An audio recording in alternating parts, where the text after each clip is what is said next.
That's a weird. Anyways, hey, welcome. It's good to be back. Welcome to another episode of To Be Frank with me. I have one of my best friends, fellow door guys, former roommate, groomsman, just soon to be godfather of a kid that we don't have yet. My name is Frank Castillo, and this is one of my best friends. Give it up for Jay Lai. Hello. Feels good to finally have you on the pod. Before we get started, I do want to plug your special that you just dropped. Yes. A couple of months ago. I should have had you on sooner. My bad. It's okay. We tried, but we were both busy. Mm-hmm. We're busy boys now. Frank. Yeah, it's weird, right? We don't have the luxury of time that we used to have when we were in that apartment on right down from Running Canyon. Yeah. I had shit going on. I saw you showed you that picture I tagged you in. Yeah. 2015. 2015. Oh my God. Yeah. We were both so skinny. So skinny. I thought I was so fat back then. And then I look at myself now and I'm like, now. oh shit. Yeah. But yeah, special. Thank you. It's called My Wife Hates These Jokes. Oh, that's You can great. check it out on YouTube. Yeah. And if you like to buy albums, you can buy it as an album now. It's great. As of the whatever this Friday is, the 21st. Yeah. I'm assuming this will be out after that. Yeah. So buy it as an album if you want, or go watch it on YouTube for free. And either way. That was on the Roast Battle YouTube? Yeah. That's also been sick too. The Roast Battle YouTube has been it just feels like it's all been coming together with the Roast Battle and everything. Yeah. The league and watching everything get. It's so interesting to see what I think everybody involved with Roast Battle kind of hoped it would become. Yeah, because it was like, especially being since the beginning, it's just kind of like, this was definitely, it feels like it's like, oh, finally after like a decade, it's like, this is what it was always like kind of This was always supposed to be. Exactly. It's a league. Yeah. It's not supposed to be the way that, sure, it's slick on television, but like, this is the real heart. Yeah. It's all the people who are just the comics in any given city who are like, I love doing this. I'm going to go put myself out there. And now they got a platform for it. Yeah. And it also, it's like I was saying, it's like this respect that's given when you're from a scene and you do a roast battle and you do well, or like you get on the RBL league. And because it's like, you and me know what it was like when we were first coming up. There wasn't any like milestones. Right. You know what I mean? Like there wasn't, unless it was like someone better at comedy than you being like, good job, or like, hey, you're doing the right thing. Winning roast battle or winning a battle was like the only thing where you're like, oh shit, I did something. Holy fuck. Yeah, it's like an actual accomplishment. And it gave you something to like prepare for. Yeah. Besides just getting ready for a set or like an audition or something like that. Yeah. Whereas the stakes seemed a little more like, I would say the stakes seemed higher and the rewards seemed greater in a sense of like getting a festival or like getting a showcase always feels good, right? But it always seems like a fleeting moment. But there was something about like being like an open micer or like a guy that's not like super big, winning a roast battle and like everybody in the community like seeing you at a mic or somewhere else being like, did you see that you fucking crushed. Like that one joke was great, blah, blah. And you're like, oh, sick. This feels great. Yeah. Respect. This is dope. And it's funny to have seen like the pendulum swing from the time. I was just talking to somebody about this yesterday. Remember when people were running roast jokes at open mics? Oh, yeah. It doesn't happen anymore. No, thank God. People were so mad, too. Everybody got so mad. I remember, yeah. and I, this was one of those things that like I always had a chip on my shoulder about for a long time. Not anymore, but like I remember there was a time when I started finding out that people would like put me up for a show, just like a local show in LA, and then I would not get booked because I was a roast battle guy. Mm-hmm.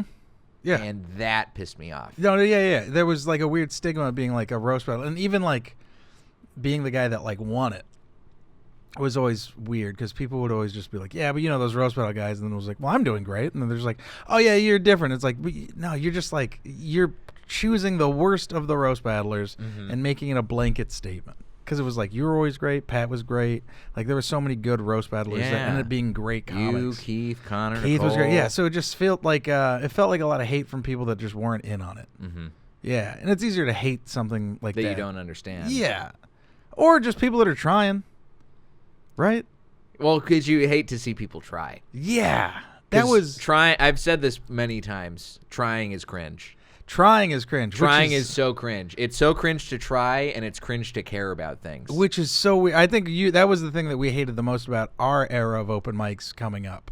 Because there was a lot of those guys where it was like, oh, I'm not going to try. I'm just going to be like cool and go up with like my note. And those were all like, trust fund kids at the fucking open mics we used to go to. Just these fucking dorks who are like, I am going to just wing it. Yeah. No. The amount of preparation that I see from somebody who makes it look like they're just winging it, immeasurable. Yeah. You could never. Yeah. Well, it also makes me laugh because there's a lot of the guys that like I can say specifically who. There's guys that were in groups that would go to the mics that we would go to, right? I think the Grotto open mic's a perfect example of it. There was like a bunch of guys that would just show up and just get... I haven't thought about that mic in such a long time. There was a lot of guys like those, a lot of East Siders that would go and just get slid in, which was like fine, right? But they were just never like amazing. They were always just like friends of the, right? And I get that, right? Then it's like years later, and those guys are like hanging out with other paid regulars because like that's the only way they can get in now, or they're like producers of podcasts, you know what I mean, where it was just like, oh, you guys all looked down on us for trying, and it was like cringy to like work hard, and now you guys are just kind of like, I don't know, like cogs in a much bigger machine. Like, you know what I mean? Meanwhile, like you're working. Like you work on MasterChef. Like you are a writer. Yes. That's insane to me. You know what I mean? Like you fucking did it, right? And all those guys, like, I don't know, they're just kind of like, I mean, hey, you're out there, you're doing your thing. Yeah. You're working. Thank you. We're both working professionals. Yes. And you know what helped make us be good at working professionals? Trying. Yeah. And you know, but this is the other thing too, is like you see some of those people who I think I can figure out who you're talking about. Yeah. Anybody who's in the know enough can figure out who you're talking about. Once those people also decided to start giving a shit and trying, they also succeeded. Yeah. Which is great. Yeah. Because I think ultimately once you get over the hump of thinking that you are above having to try, then everything's fine. Yeah. What do you think? Do you think that is? Now this is me getting into like the fucking psychologist, like fucking socioeconomical background shit of just like, do you think it's like a lot of those guys just didn't ever really have to try in life, or like growing up? We're talking like trust insecurity. I wouldn't even say trust fundy, but just like maybe more stability versus instability. Maybe. I think that there's, because the kind I'll say this. You go. Well, I don't want to interrupt. No, I'm sorry. Because I guess it's more like the kinds of comics that we've run into that try. Like, what does that look like across the board? I think somebody who tries, generally, I am more willing to like. Yes. Even if I don't think that what they are doing is always good. 100%. I am much more willing to give them the leeway because I see them at least trying and cycling through stuff, even if it's not always working. 100%. I'll give you that. I agree with that. Yeah, okay. But I do also think that like if you're somebody who is more inclined to half-ass it, to me that sounds like, or seems like, maybe that you were you fell victim to something that I think happens a lot in LA, where you, by nature of the city, this place attracts people who are trying to do whatever dream thing they're trying to do. Yeah, right? Yeah. And it attracts that from everywhere. Yeah. And some of those people who it attracts are already the best at that thing from wherever they are. And because they're the best at that thing, they feel like they've got the leg up already. Yeah. And so because of that, they don't try. That is certainly, when I moved here, that was not the case for me from like where I started in the scene, where I began doing comedy. I was not like anywhere close to the big fish in the small pond where I started. I was like figuring it out. Yeah. But I moved because I was just like, I'd graduated college. I was like, oh, I got to get here. And I didn't have any other choice but to be like, all right, I got to try. I got to like make sure that I'm like putting in an effort whenever I go on stage. And that's the only way that people are going to maybe like me or remember me. Yeah. Because that guy was trying. Because I'm trying. Yeah. But then also, like, you show up, you have a work ethic. Yeah. I think just, like, regular jobs. Yeah. And, you know, you do okay. Yeah. I mean, we've seen a lot of people show up and just, like, not try.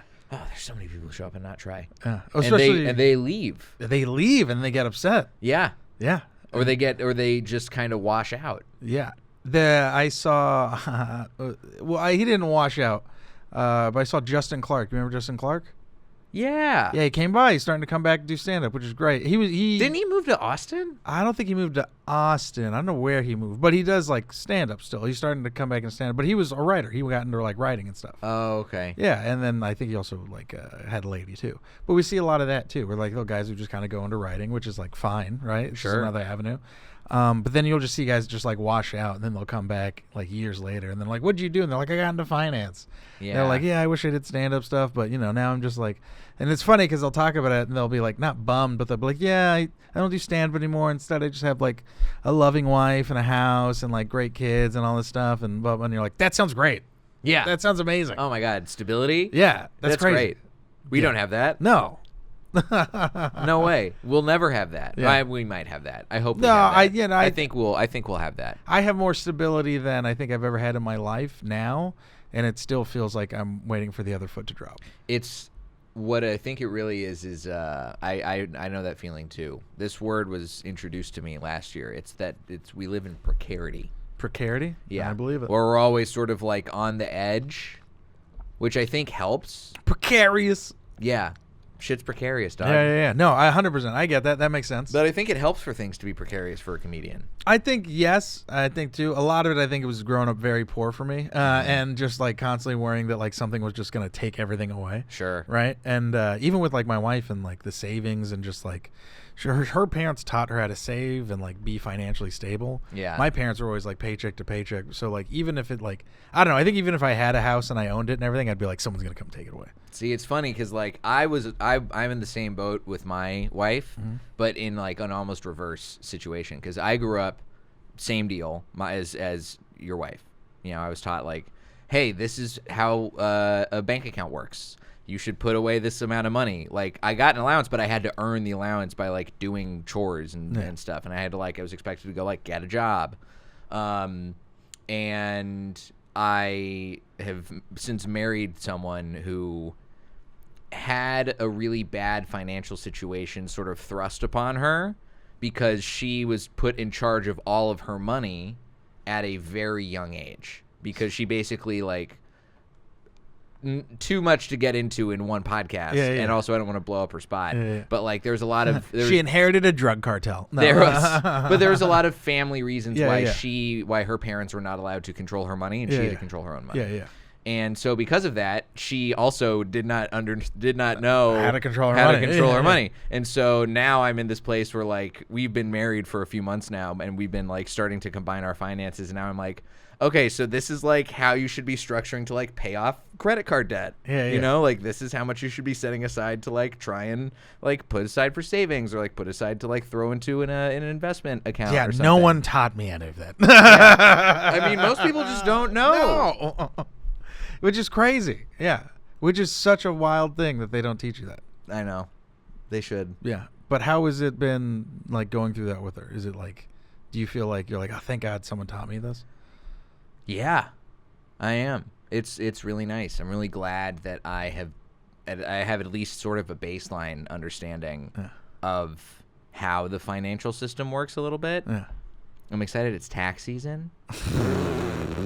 By the way, you're the only person I think has ever been I'm like, the only one I'm knows. excited it's tax season. But you know why I'm excited, Frank? It's because I can do all the taxes for all of us now. Oh, you know how to do the taxes? I can do the taxes. Whoa. I grew up in a house where my dad always did the taxes for the family, so I've always been like, oh, I will just ask him, like, if I have any questions about stuff. Yeah. My mom was always like, you got to learn how to do your own taxes. Then I did them one year, and then I got so fucked. I had to amend it so many times because I just didn't know what I was doing. And she was like, no, you just got to do it this way. And I was like, no, you don't know how to do your taxes. And I was like, I'm going to go to jail. It's so funny to think now, like, about your mom doing her taxes. I love your mom, Frank. I know. There's so many stories. We're going through a big argument right now. And it's the cruxes of the argument, I swear to God, is that I'm a bad son and I'm being disrespectful because I don't agree with her on everything. Oh boy. Like as in she's like, I'm your mom, you have to agree with everything that I say. And I'm like, that's not how that works. No. You can't just have kids and then they agree with everything you say, because No. sometimes it may be wrong. And in this case I was like, you're wrong. And then she's like, you're being a bad son. Like, and it's also like Mexican guilt where you're just like, I feel bad because and then I remember looking to my wife, I'm like, am I being a bad son? She's like, no, you're not being a bad son. I was like, okay. You're not even close to being bad. That's so funny though. Yeah. That's also a thing I could hear your mom saying. Yeah. Oh yeah, absolutely. Yeah. Has your mom ever called you a bad son? Yeah. Oh, okay. Oh, of course she has. Oh, absolutely. I love how I was like, I'm telling it to you, and I'm like, it's devastating as a Mexican, and then you're just like, oh, she's telling it to me all the time. Trust me, it's also it's devastating as a white boy too, Frank. Oh, okay, that's good to know. Yeah, no, I haven't been called a bad son in a while, but I did get called a bad son. I got called a bad son. I got called not the son I thought I raised. Oh God, I got one of those too. Yeah, oh, I got hit God. with the like, well, maybe you don't need to be part of this family one Whoa, time. Yeah. whoa. And you know what? All comedy related. Because they got mad at the comedy. they did. Well, this is the thing. Okay. It's like I feel I will speak on behalf of the entire white population. Oh, that's so funny. You know what? I'll narrow it down to just white suburban populations. Okay, white suburban boomers in particular, and I would say like Gen X adults also. They don't understand. There's a lot of compartmentalizing that happens. There's a lot of stuff that gets stuffed under. Yeah. Like I would say on the whole also, like, as much as people are always talking like, oh, marginalized communities never had therapy, neither did we. Yeah. You know, because our parents were like, we're not even going to worry about talking about some of this stuff. Like, I remember finding out things when I was like starting to get sober about like, oh, they were referencing just casually like, oh yeah, this so-and-so, your cousin was an alcoholic, and this person was an addict. And I was like, why didn't you tell me any of this beforehand? Why was none of this like something that came up as like part of our family history? Yeah. Or why wouldn't you tell me, you know, like any of the stuff that I'm talking about now? I'm like, why didn't you tell me about any of this stuff? Nobody wants to talk about any of that stuff. No one wants to talk about any like family trauma, any of that kind of shit. It all just it's all swept under the rug. And then the rug gets like wrapped up and thrown into the fucking garage. It gets all moldy. And nobody sees the rug. Yeah. But all of that stuff, I think that's like a common like white suburban thing that happens. Because it's like they're like, no, everything's perfect. We're in a good spot. Nothing bad happens. God, dude. Yeah. You never you've been to Texas. You've never seen the neighborhood I grew up in, have you? No. Okay. The neighborhood I grew up in a part of in between Dallas and Fort Worth. There's a lot of really wealthy neighborhoods. There's a lot of gated communities and shit like that. But most of those houses, I would almost assure you, are full of people who have like a shitload of debt, are probably some kind of drug addict. Maybe, you know, there are a lot of kids I knew who like were in rehab, Like and do pills and shit. Not not like dirty drugs, but it was all like prescription shit. Exactly. Yeah. That reminds me of like Temecula. Yeah, that's the thing. Anywhere that's like suburban and white, it's just as fucked up. But everybody knows, well, we don't have to talk about it. We can sweep it all under the rug. Yeah. There's a reason why all those, you know, like TJ Maxx and everything, they all have signs that are like talking about, oh, it's wine o'clock somewhere. Because all these ladies are all alcoholics. Oh no, yeah. Temecula, it was like a lot of the wineries were like, you can pay for like a membership, and it was like $500 a month, and it was like, you get this many bottles, you can come get this many like glasses, and they would just be like, from this time to this time, you would just see moms go to the wineries, and they were just shit faced. Can you imagine? Yeah, how many 50-year-old women are just blackout drunk at PTA meetings? Yeah, most of them. Yeah. It's crazy. Oh, God. Wild. Yeah, man. Well, you never really think about the suburban problems. No. Because why would you? Yeah. There's no reason to. Yeah. Because the suburban people don't even want to think about the suburban problems. When we moved to the suburbs, because when I moved from East Side San Jose to the suburbs of Temecula, and I got to meet all those kids and kind of start to hang out with them, it was definitely interesting because you were like, oh, yeah, you guys are all like, you guys, it's the same problems as poor people, just in nicer houses. Yeah, exactly. And maybe like the finance is a little bit different, or like same thing. Some people are like in crippling debt, but they like you just wouldn't know. Right. And then like next week they're just like, we're losing the house, and then we're like, oh shit, I Yeah. guess you're going to Chaparral. That's wild. I remember finding out I had my girlfriend in high school. I remember at some point, I think it might have been like our senior year, finding out that her dad got a DUI in the company car. And I was like, wait a minute, what? Yeah. Like, because I didn't know, I had no idea that, like, that was even some, just like that combination of things. I was like, how could that happen? Yeah. Because it just like blew my mind that it would like be in that kind of a scenario at all. I'm like, who's getting DUIs? Who's driving company cars while they're drunk? Why would you That's do against this? the rules. That's against the rules. Yeah. Oh man, that's wild. Yeah. I think the craziest thing that happened in high school. I remember. I don't want to like blow someone's spot up, but I mean, I just blew up my high school girlfriend's dad. no, I just remember it just came out that someone's dad was gay, and then like once the last kid moved out, they were like, "Yeah, we're getting divorced," and everyone was like, "What the fuck?" Oh my god! Because they were like, there was this is the perfect family, and all of our families were all falling apart, and then we were like, at least they're like good, and then that happened, and we were like, no fucking way. Oh yeah. Both parents are great, and they worked it all out and stuff. But I was just like, holy shit, dude, that's crazy. It's so funny going to like, I remember there have been times when like I've brought my wife to Texas, and like visit like family and friends and stuff, and she'll see people who like I grew up with and be like, that person is, and this happened with like my own family too, where it's like, this person is closeted, right? This person is like for sure. And I remember there was like, it happens, but nobody wants to talk about it. No, because everybody's just pushing it under the rug. There was a guy that I went to. Actually, one of the football players. I think he was the quarterback. Aaron Gleason. Shout out Gleason. The Glease. I love him. I remember just was looking on Facebook one day, and then he was like, "Hey, I just gotta fucking be honest, tell you guys what's up. This is my husband." And then we were like, "What?" And then he was like, "Yep, I've been fucking gay for a long time, and I'm finally coming clean." Nice. And I remember I messaged him. I was like, "Dude, I'm so fucking stoked. I'm like proud of you. That's crazy. I had no idea." Blah blah. And he was like, "Yeah, man. If you ever want to make fun of me, to put it in your stand up, you're more than welcome." And I was like, "Why the fuck would I do that? Why would I make fun of you for being gay?" It's so funny that when people, I get it on some level, because I've gone through the experience of like being gay. Yeah. No, I'm sure. You don't remember that blissful year we lived?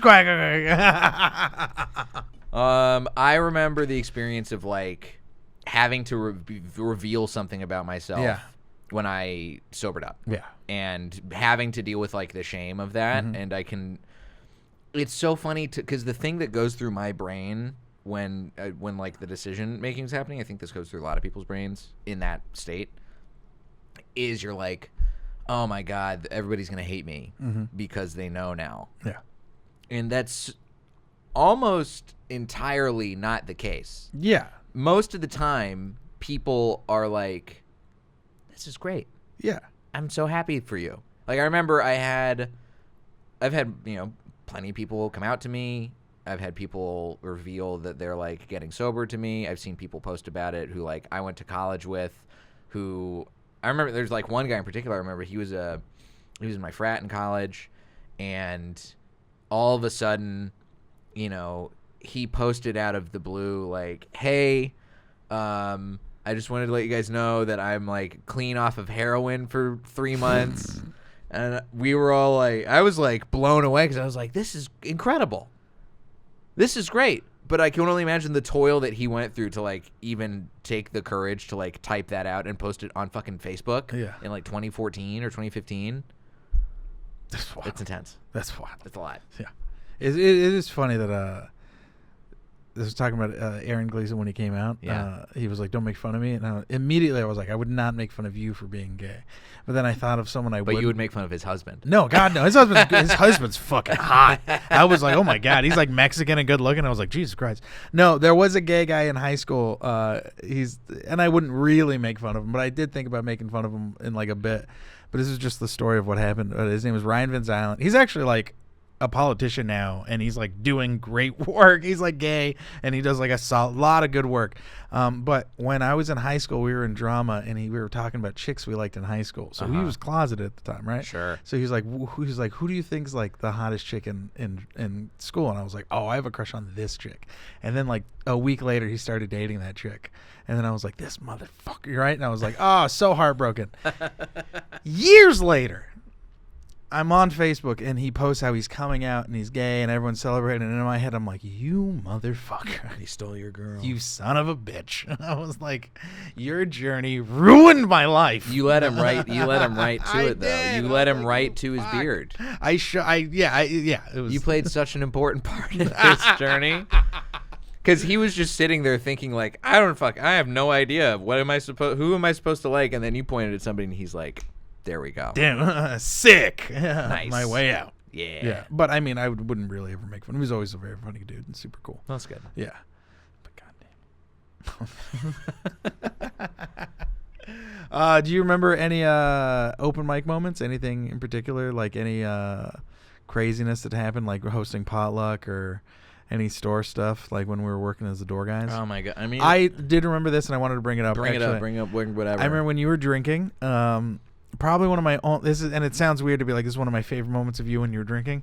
But I was working in the Aura cover booth. You had gotten off work. You had, I think, maybe had a few a few shift drinks, and you walk up to me and you were like, "Frank, I'm drunk." And I was like, "Oh shit!" And then we start talking, and then Mike Lanochi walks in. Oh yeah, I tell this.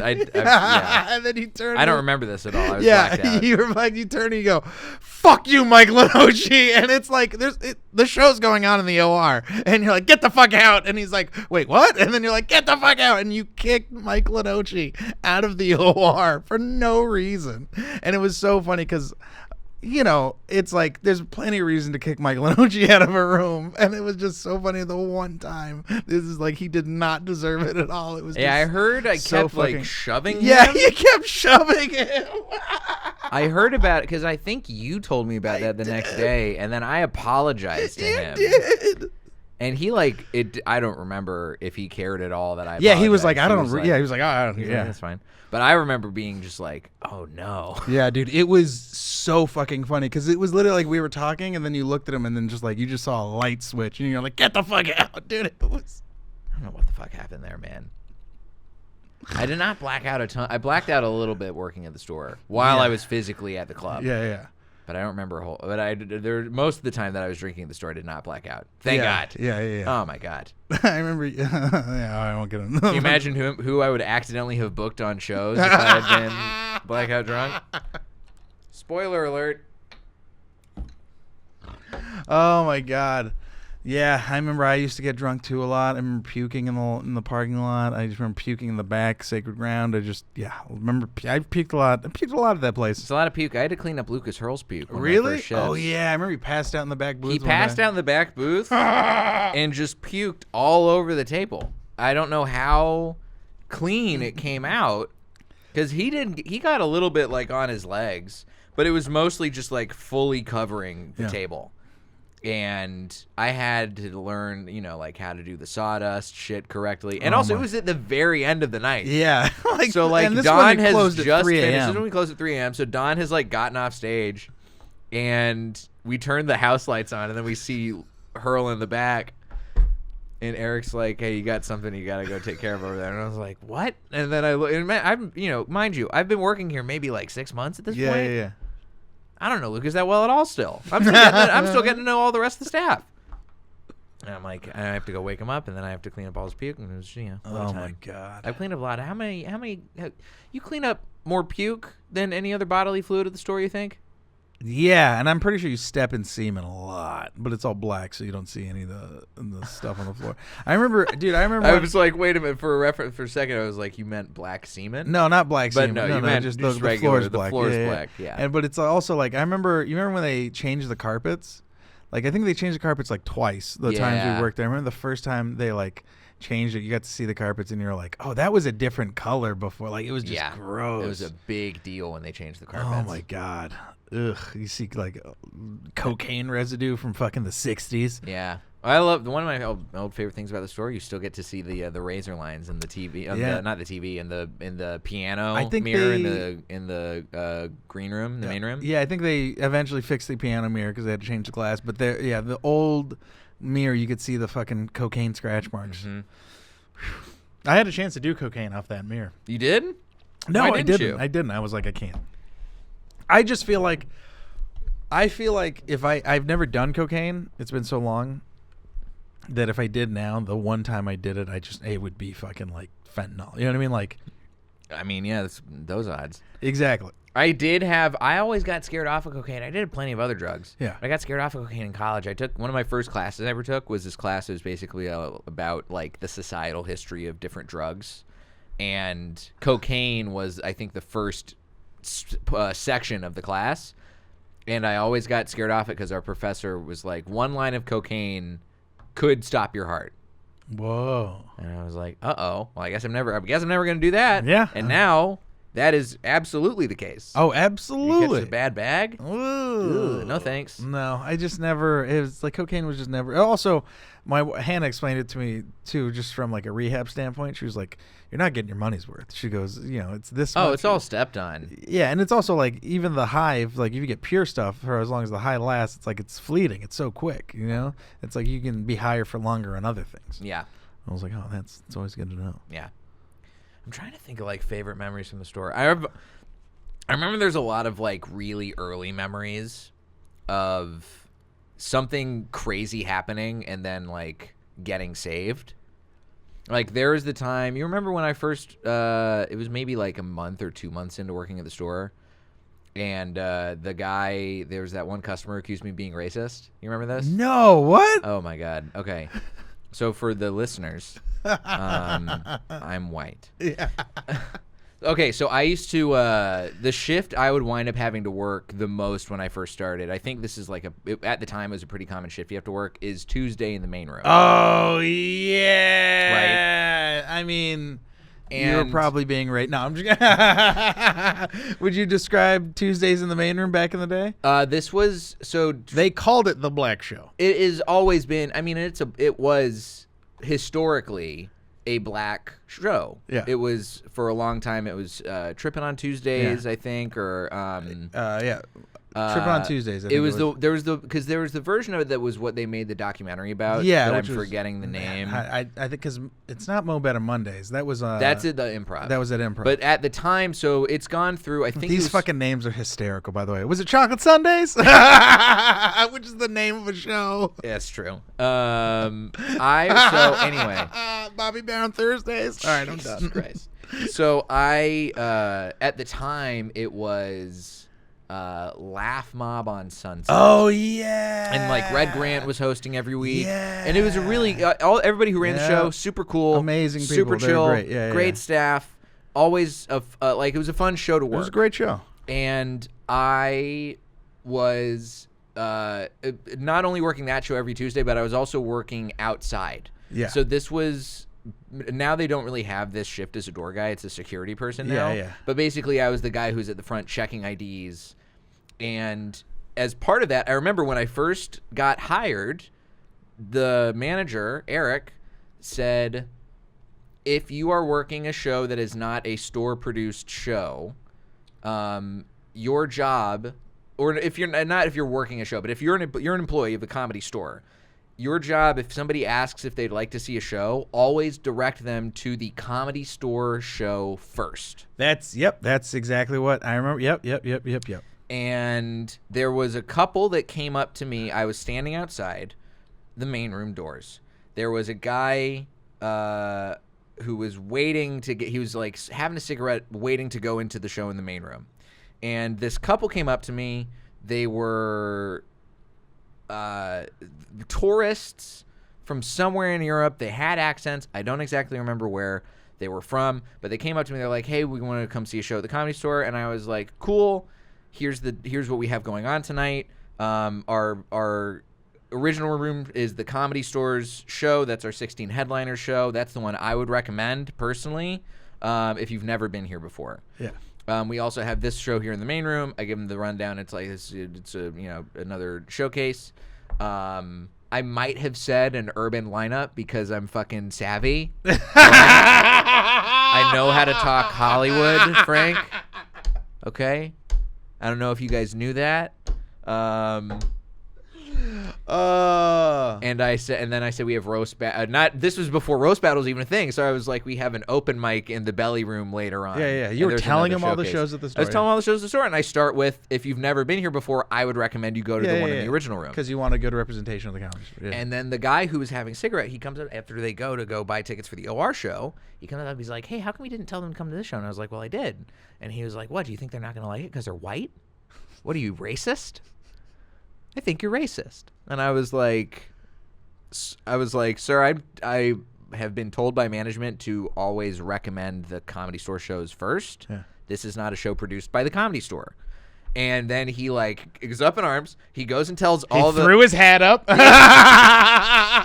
He goes and tells all the other staff. Who are working at the Laugh Mob show. Who I've spent a month like getting in good with these people. Yeah. Whoa. No, I'm just kidding. Go ahead.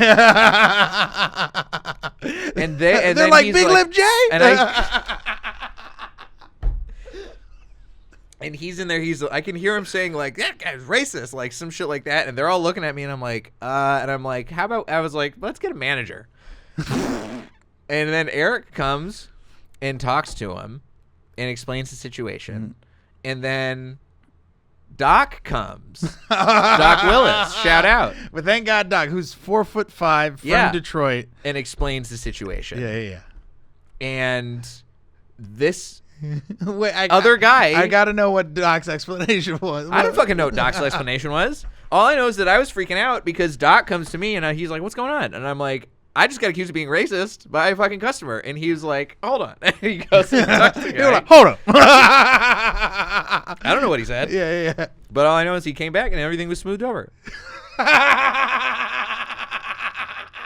And the guy apologized to me.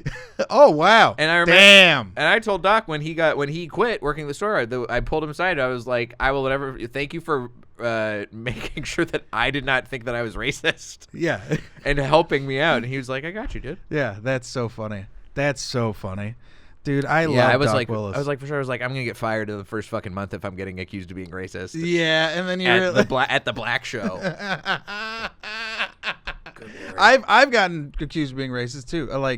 Because I remember it was the exact opposite. I remember there was a black couple. It was the white show that Frank was working. I know. I was working the back door, and I remember a black couple came in. They were like, "Hey, we're here for a comedy show," and I was like, "You're probably here for the Crack 'Em Up Thursdays, right?" And then they were like, "What?" And I was just like, and I was like, "Oh shit!" Like I fucked up. I was like, "Oh damn!" I was like, "What tickets are you? Let me see your tickets." And then, you were racist.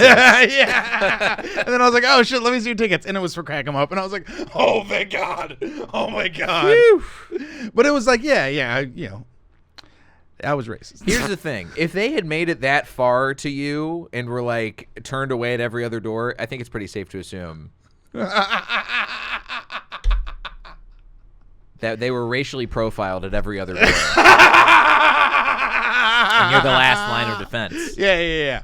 Oh, my God. Every other white door guy working the club that night was like, 2 black people, they're here for Crack 'Em Up. Yeah, that's so fucking funny. Send them around the corner. That's but also it's also like that's not the first time. Who was Steven Garza? What rapper did he turn away from the back lot because he fucking didn't know who he was? Oh my God! Was it like Lil Wayne or like someone? It was like huge? Gucci Mane or somebody, right? But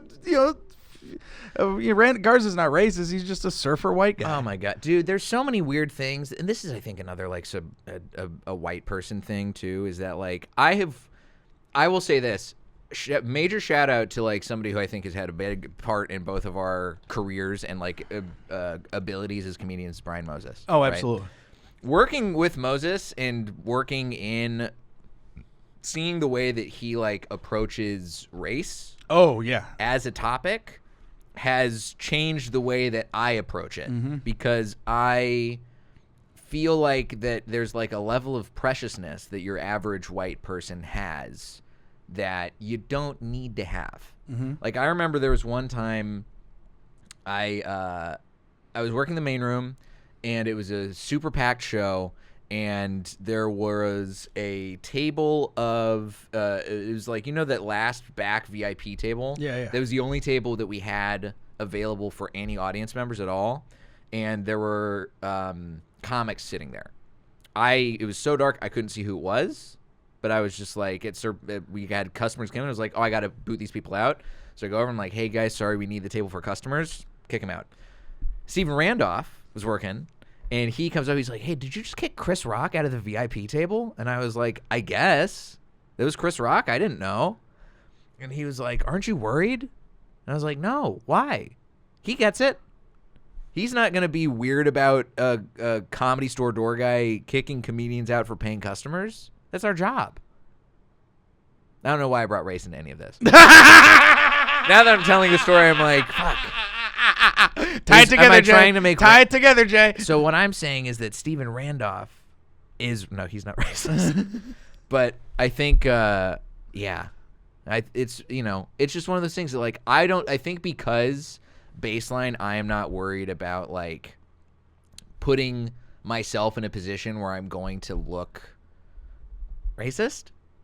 I don't worry about, if I do something, it being accused as being, like, racially charged. Yeah, because it's so far from your mind that you're just like, oh, whoops. Yeah. Yeah. And if somebody does hit me with something, like, this is, I mean, any kind of complaint that I get as just like a human being, or if like I actually offend somebody or like hurt somebody's feelings, listen, I'll own my part in whatever the thing is.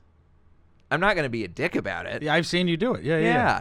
But I also, you're a sweet boy. I'm a sweet, nice gentleman. But I also don't feel like I need to be walking around on eggshells all the fucking time. Yeah. And thinking about every single like decision that I make, and over analyzing every single decision I make, because that just slows down the way you live. Mm-hmm. There's no time for that. Yeah. I think Moses being a part of our lives has really like helped us, and like it sounds so stoned to be like having a black friend. No, but it's also like he was a mentor to us comedically. Yeah. In the I don't want to say like definitely the most important development parts of our time as comics. So having him, and also seeing the way he's been treated and the way he's had to navigate Hollywood as a black guy, and creating a show, running a show, and all that stuff, and we've been there and seen the pitfalls and just the way he's been treated sometimes, and you're just like, holy shit, this is like, damn, this is crazy. Yeah, like you do get to see it, and you're like, okay, you see it pan out, and you're like, wow, this is bananas. Mm-hmm. This is to see the way that somebody can be treated in a couple of different ways, where it's like one level is a Hollywood thing, and then you hear him talk about how his perception of things is playing into it too. Mm-hmm. And I'm like, this makes a lot of sense. Mm-hmm. And to like I remember when Watchmen came out, and to have the conversations with him about like how interesting and important the racial dynamic of the show was, and all of the stuff that was like overt that I think is obvious to like any common viewer about like all the stuff that's going on with like the Tulsa stuff at the beginning of the show, and of course having like Regina King be the main character, and there's all this other crazy stuff going on throughout the show that like race is overtly playing a part in it. Mm-hmm. But then you talk to Moses about it, and he's just like the way that he's able to communicate about that kind of stuff to osmose through us and other people who are like involved in roast battle. I mean, it's a beautiful thing. Yeah, I feel like there are not a whole lot of other black guys who would have a show for a long time where part of the hallmark is that if there's two white guys competing, they can each say the N-word one time. That was such a wild time. What a wild time in our fucking show. You know how many white guys I've seen say the N-word, Frank? More than I ever thought I was going to. All in the sake of being funny. Jesus Christ. Oh, my God. Listening to Moses talk about the show was real. I mean, we've also seen just him doing stand-up, and just like the reaction he's gotten from black people and white people. Oh, yeah. Is like just wild. Dude, I remember I watched him do stand-up set once, and a black couple like got up, and they were so mad at Moses, and she was like, that man is dangerous, what he's saying. Oh, my God. He isn't going to start a race riot. He's one of the only people who I ever had there are two comics who I ever had to go physically pull somebody off of them on stage at the store. One was Moses. Yeah. And the other was Joe Rogan. Yeah. Yeah. And and the guy who walked on stage during Moses' set, who I had to pull off stage, was like screaming. He was like, "Don't listen to anything this guy's saying. He was like, he's being racist." And this is a white guy saying all this stuff. Yeah. It was like, and it was literally like exactly what Moses was talking about. Exactly. Like, it was. He was literally in the moment of talking about like what it's like being a black guy and blah blah blah blah, and like how all these white people will come and speak for you and all this stuff. And in the middle of it, a white guy stood up and was like, "Don't listen to this man." And like, then it was crazy. I remember I got on stage and I pulled that guy out and I was like calling for security because I'm not supposed to be the one who's moving people around. Yeah. We've gone over this many times at this point. We have so many staff meetings about this. Yeah. I'm not supposed to be the one who's like carrying people. Yeah. And we get him out. The security comes and kicks him out. And then I just hear Moses lay out in a like obviously very angry rant. He was very emotional. I wouldn't say yeah. I think he was, I mean, emotional for sure. I feel like there was some anger in there. Yeah. But just lay out like what you were just saying about like this is exactly what the fuck I was just talking about, and it was funny. And then he left the stage, and I remember texting, and he stormed out the back. He was he was very very emotional. And I remember there was a moment where everyone like understood, and everyone like clapped, and like everyone was like holy, like everyone witnessed what just happened, and then everyone is immediately like, oh okay, I get this now. Like I'd never seen a crowd more on his side than in that moment. Yeah, which is like one of those.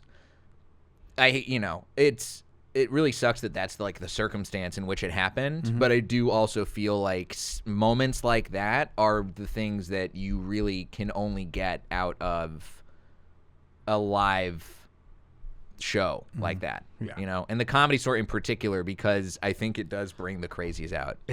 Jesus Christ. I don't like to put a whole lot of mysticism on that place, but it does.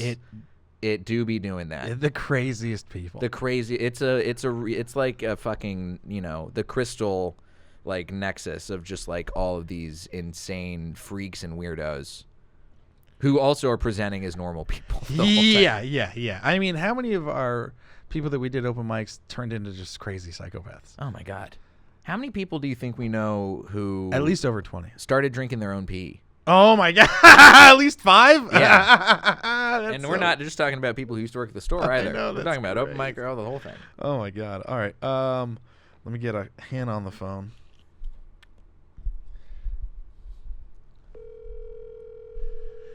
Man, that's so wild. This is a good episode. Oh, good. Hello. Hey, what's up? Hi. Hey, you were on the pod with me and Jay. Hi, Hannah. Hi, Jaylight. Hi, what's up? Nothing. I'm very excited to be sort of there. Yeah, I heard you were supposed to come physically be here, but you couldn't make it. No, I have to work. It's a bummer. So Hannah's got some questions. Oh, great. And then the infamous Hannah questions. Yeah, the question master. All right, go ahead, babe. Okay. Use 3 adjectives to describe your family. Oh my God. 3 adjectives to describe my family. Let's see.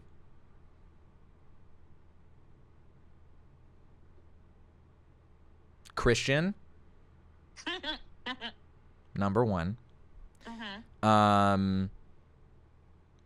Understanding. Okay. And oh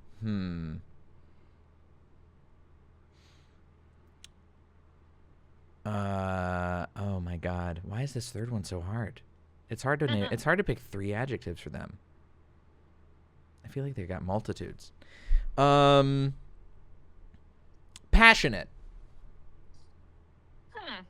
Can you hear about that? Can I? What about that? About like just how you feel, like why you feel like your family is passionate. Like what does like how is? I feel like okay, so I feel like that they have like a few. Everybody in my family has like a couple of interests. Like everybody has sort of like a narrow scope of like the things that they do, but the things that they do, they really care about those things. Okay. So they're, I guess, dedicated might be a more apt word than passionate. Like, you know, my dad, he's retired now, so he plays a ton of golf, and he takes piano lessons, and he's like got a little certificate next to the piano because he's like doing good. My mom like volunteers at this place, like a nonprofit back by her hometown, like all the time, and she really cares about that, and she dedicates so much time to that. I have a younger sister who like dedicates a lot of her time to like, she really gives a shit about reading, so she reads all the time. She cares about doing a good job at work. She really puts in a lot of care and effort into making sure that she's like doing a good job at work. She cares about getting to know you. She will always think of like really interesting questions to like have a conversation with you. So yeah, I think dedicated might be a better version of passionate, because I don't think of the passion in like a feisty, you know. My parents, I'm not an Italian family, you know. It's Irish and Dutch people. No, you're definitely not Italian. No, I got the pale demure whites on my side. Same. Okay, so ready for the next one? Hit me. What was the last thing you did that made you feel like a kid again? The last thing I did that made me feel like a kid again. I played Super Mario Party Jamboree by myself on the Nintendo Switch at like midnight the other night. So I was up playing video games until like 2 a.m. Nice. Yeah. Babe, do you resonate with that as well? Yeah, I mean, I played video games till 1 a.m. last night. I mean, that's a good. What are you playing these days, Frank? Kingdom Come 2. Have you heard of it? No. It's literally like Sim Skyrim, but like it's just like you're just like a knight in like peasant times, and like swing a sword and ride a horse. It's like very unforgiving, and I can't stop playing it. Nice. I'm at her learning Dutch stuff. When did you stop playing Marvel Rivals? I still hop on a little bit, but I picked this game up like a week ago, so I'm about to beat it, and I know I'm just gonna once I beat it, I'll get back on Marvel Rivals. You're in a hyperfixation. Yeah, I'm hyperfixating. Yeah, definitely escaping right now too.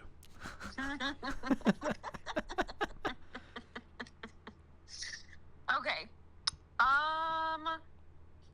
So, tell me something you're willing to share about a mistake that you made or something that you regret doing when you were actively drinking.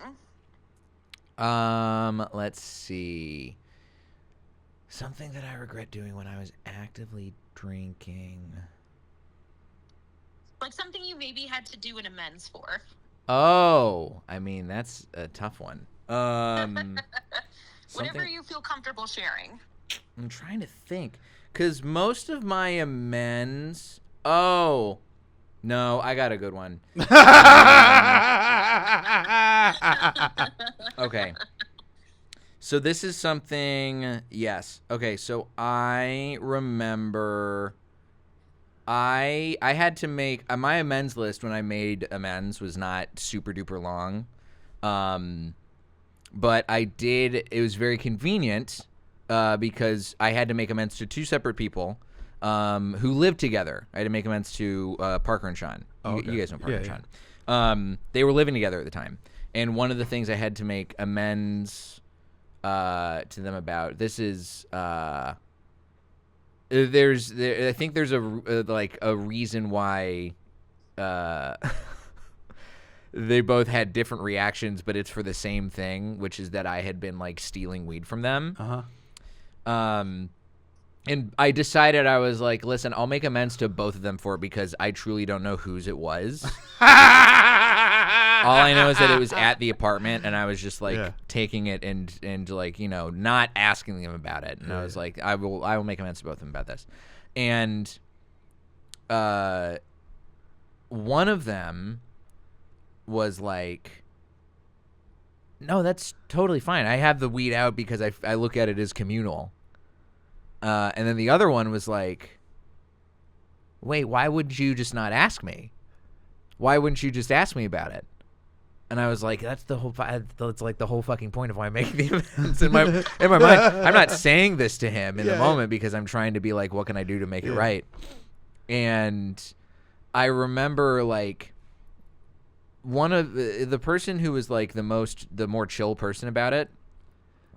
I didn't have any sort of issues after that. Like the amends was the amends, but the other person there were a couple other things in that amends that I had to make that I will not disclose here. But that was where I started with both of them, and I had a feeling as soon as I said the weed thing, and his reaction was upset more than I anticipated. And it got to a point where I think that relationship almost fell apart completely and had to get built back up. But it got to a point where it was really, I think it unveiled, for me at least, this layer of like, oh, it's about the way that I'm like, maybe not actively like deceiving people who are close to me, but trying to like pretend everything is okay. This is something, Hannah, I was talking to Frank about this earlier in the podcast, about how like suburban white people, I think, tend to like sweep their problems under the rug and don't 100%. Talk about it. And I feel like that was like the way that like the sweeping had manifested itself for me was just being like, well, everything's fine and I'm not going to talk to anybody about any of this. Yeah. And having to then be like, oh, that's actually not a nice thing to do to somebody, is to like sweep all of the shit under the rug and not talk to somebody about it. And I think that he had a much harder time coming to terms with the fact that like I had done that to him. When I was not thinking about like, I'm doing this to you, I was just like, I'm just doing this because this is all I know how to do, is sweep shit under the rug and not talk about it. And that was really illuminating. And that was the thing that like I had to understand in order to really fully make the amends and like repair the relationship, was that like, oh, me hiding the things that I am maybe ashamed about or like want more information about or feel some sort of like fear about expressing. That's the kind of stuff I gotta get over myself in my own, like self-judgment and selfishness, and just put them out on the table. Yeah, just being like completely vulnerable. Yeah. Like being vulnerable is not easy, because again, the definition of vulnerability is doing something without knowing what the results are going to be. Yeah. And I think most of us want to control things as much as possible, and like especially like in suburban white families, you're kind of like, everything needs to be just so everybody thinks everything is fine, and if we look fine, then everything's fine. Yes. And so it turns into like this mask, that doesn't feel like a mask anymore. It feels like who you are, until like you talk to the right person or the right thing happens and you're like, oh fuck. Yeah. Oh, well then who am I? Yeah. Once you realize that there's no a mask anymore and you just have to be who you are, that's the hardest part. Because I'll say this as a sober person, it took me a long time to figure out who I actually was after I got but because I had spent so much time before I was drinking and then while I was drinking, like putting on other layers and trying to be whoever I thought other people wanted me to be all the time. Yeah. And then once I started, I was like, oh, I don't actually have to be all. That's so exhausting to like be all those other people. Why not just be me? But then I was like, oh, fuck, who am I? What am I gonna do? Who am I? Yeah. Then figure that out. And I think too, like there is the like inherently like social and like cultural aspect of like, being with other people who are drinking or smoking weed. Like that kind of gives you this false sense of identity. Like I'm part of something because I'm not doing it by myself, or there's other people that I can relate to. You know what I mean? Yeah. But then again, when you kind of strip that away, it's like, okay, well, what do I do outside of that? Especially like when you start as a teenager, I think that's where it can really kind of fuck you up. At least that's what I saw a lot when I worked in rehab. Yeah. Yeah. Do I have time for one more? Yeah, you can go fire away. Do one more. Okay. What step was the most difficult for you and why when you were doing your steps? Of the 12 steps? Uh-huh. The hardest step of the 12 steps for me was I guess the second step. Because that's the God step. Yeah. Mm-hmm. And I had a real weird relationship with God and religion. Mm-hmm. And that made it difficult for me. Because that was the thing that I was like, I do not want to buy into the God that I like grew up being told about. Yes. But then they're like, oh, it's the whole thing is, first of all, it says came to believe. So you don't even actually have to believe in a higher power at that point. You just have to be like, I'll consider it. That's the best. That's one of my favorite parts about that stuff. Like if you literally read it, it doesn't say you have to believe in it now. It just says you have to be like, okay, I'll understand. I'm open to it. I'm open to the idea. Yeah. Yeah. It became willing. I think it's became willing to believe, and then you came to believe. I think is the third step. But then it was also like a higher power of your own understanding. I'm like, oh, so I can DIY God. Yeah. I'll do it myself. Great. Yeah. I'll do. My God's Korean. Jesus. Wait, you got a problem with Korean gods? Nah, dog, dude. Korean God cool, dude. Korean Jesus doesn't have time for you. He's doing Korean shit. All right, cool. Squid gaming. Is there anything? Any other questions? You good? No, I think that's it. That was beautiful. Anything you want to plug, babe? Go to therapy. All right, I love you, babe. Plug therapy. Bye. Thanks, Anna. Bye. Oh Plugging my God. going to therapy. That's a good shout out. Oh my God, yeah. Go to therapy, man. It helps. Dude, it's like wild trying to tell, I've been trying to tell my dad and my mom to go to therapy. I'm like, you guys definitely need to go to therapy. And they're like, we'll go to church. I'm like, that's not That's the not same close. thing. Come on now. Anything you want to plug before we get out of here? Like we said at the top, go check out the special at the Roast Battle YouTube channel. My wife hates these jokes. If you like me, at Diet J on social media. You also got a blog? Yes, jlight.substack.com. All that's on the social media. And if I got a game show. Oh yeah, that Frank's been on. yeah. Fucking phenomenal game show. It's called Wrong, a Fucked Up Game Show. We play it at the Comedy Store once a month. We take it on tour. We got tour dates coming up in LA, San Diego, Seattle, Boise. I think we'll be back hopefully in Austin, New York, and Chicago later this year. So at Wrong Game Show on social media, go follow us there. You can see all the stuff. BattleBots and MasterChef. Oh boy, my two favorite things. What a lovely time. Thank you so much, my name is Frank Castillo. Thank you for our sponsors, Kalia Podcast, Kalia Extracts, Community Extracts, Puffco. Thank you very much. Fun one. Thanks, Frank.